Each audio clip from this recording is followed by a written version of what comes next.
Hello everyone, তো আমরা চলে এসেছিলাম মহিষীদল মানে বোলপুরে। তো এখানে দেখো এদের শাড়ি পরার স্টাইলটা খুব সুন্দর, আর এরকম সাজিয়ে গুছিয়ে আমার মাও আমাকে খেতে দেয় না। তো দেখো প্রথমেই বলে দিই কী কী ছিল। লেবু, লঙ্কা, পেঁয়াজ, বেগুন ভাজা, পোস্ত, ডাল, আর এইদিকে ছিল হচ্ছে ফুলকপি আলুর তরকারি আর ঘি।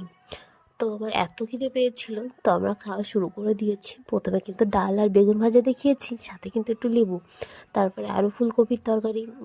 বেশ ভালোই।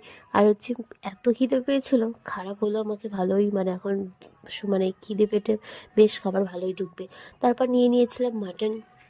আমার অতটা ভালো লাগেনি, কি করব, মানে মোটামুটি যাই হোক। এইদিকে কিন্তু পোস্তটা বেশ ভালো লেগেছিলো, কিন্তু এখানে দেখলাম একটু গ্রেভি গ্রেভি টাইপের নয়, এটা ঝোল টাইপের আর কি। তার এইদিকে যাই হোক, পোস্ততে খাওয়া কমপ্লিট হলো। হতে না হতেই দেখো আমাদের দিয়ে গেল দই, চাটনি, পাঁপড়। আহ, দারুণ, একদম পুরো খাবার জমে গেছে, পুরো বাটি আর বাটি দেখো। তারপর